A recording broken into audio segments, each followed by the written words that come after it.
This is Optimal Living Daily, episode 1793, Live on Purpose by Babauta of Zen Habits.net. And I'm Justin Malik, here every single day of the year, including weekends and holidays, bringing some positive messages to you to brighten your day, covering personal development or self-help, how to live a better life, and a lot more. It's always with permission from the authors or websites. Just hit the subscribe button to get new episodes for free. Today's post being from one of the very first authors I started narrating 5 years ago, Babauta, and I still haven't run out of content from him, so let's get right to it and start optimizing your life. Live on Purpose by Babauta of Zen Habits.net. Quote, "Our purpose here on earth? To manifest the very nature of our spirit, which is touched by the Spirit of God." Rumi. So often we live our lives drifting, getting by, trying to find comfort and pleasure, doing what we need to do, doing things out of habit, getting lost in the busy work, going through the motions, getting caught up in our thoughts, getting lost in distractions, trying to stick to something, but then reverting to habitual patterns, dealing with one crisis after another, putting out fires and sweeping up messes, dealing with tiredness and stress and depression and anxiety, trying to keep our heads above water, trying to make ends meet, falling behind and getting overwhelmed, struggling and not wanting to face our problems, getting mired in a pit of never-ending tasks, losing our days and weeks because they all blend together. This is the human condition, and it is beautiful. But what would it be like to live with purpose, to have meaning in the work that we do, and to structure our lives with that purpose in mind and with the most meaningful relationships and activities? What would it be like to live on purpose, to have intention to our actions, have a purpose to drive us, to put everything we have into everything we do? The more we live on purpose and do our best in every single thing we do, the more meaningful our lives will be. Let's explore this idea of living on purpose. Getting clarity on your purpose. Not everyone is walking around saying, "Yep, I know exactly what my purpose is in life." In fact, most people don't ask the question, and if they do, they might not believe there is such a thing as purpose. That's because there isn't inherently a purpose in our lives. We have to create it. If we don't, our actions feel drifting and meaningless. So how do we figure out that purpose? It's a matter of creating an inquiry and then listening, then putting it into action. This is worth doing, by the way, even if you feel you have some idea of your purpose.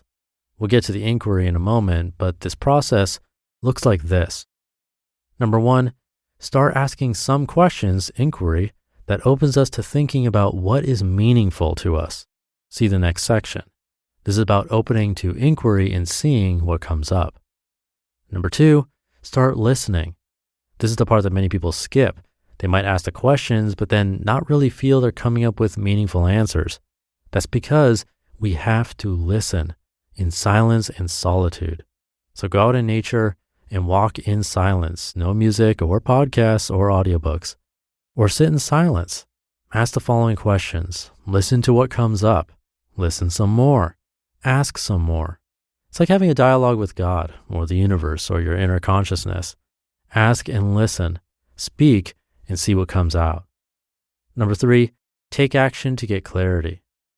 Many people make the mistake of thinking they need clarity before they can put it into action, but it's actually the reverse of how it works.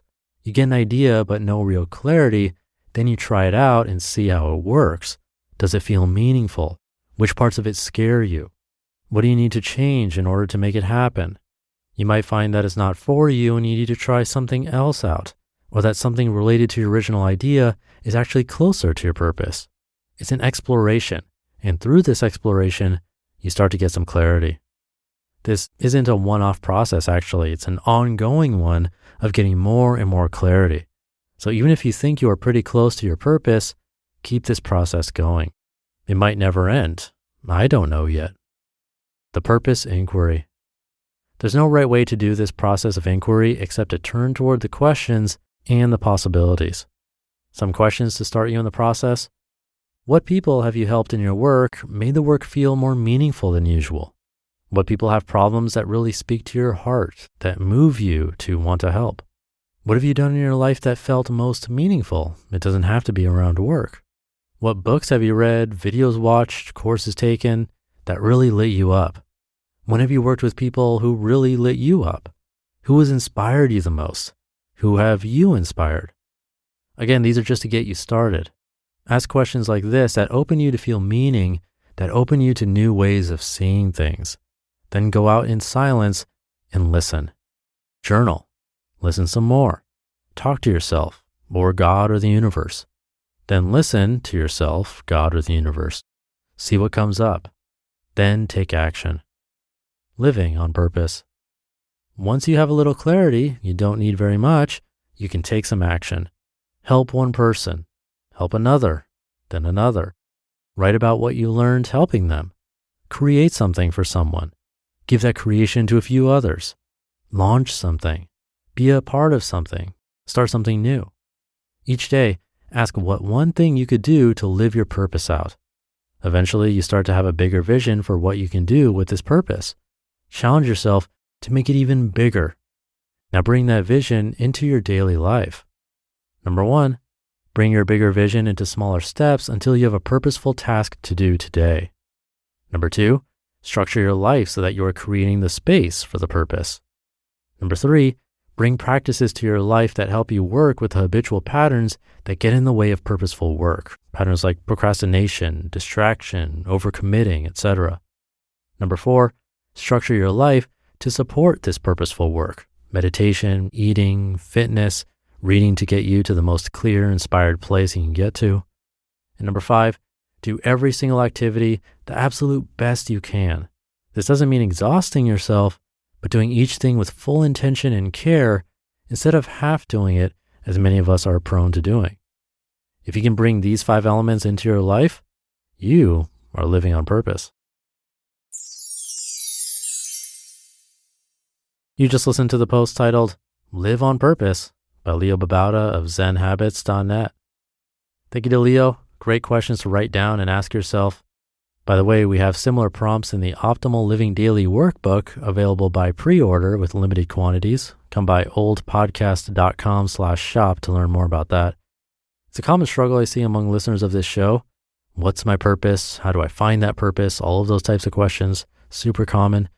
It's going to take exactly what he said if you want to discover these things. Questions, lots of them.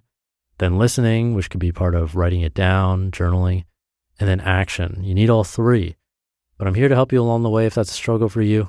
That's one of the reasons this podcast exists. So keep at it. Thank you for listening and being here, even on the weekends. And thank you for subscribing to the show and sharing it with others. It's thanks to you that this podcast can keep going. Have a great rest of your day, and I'll be back tomorrow as usual, where your optimal life awaits.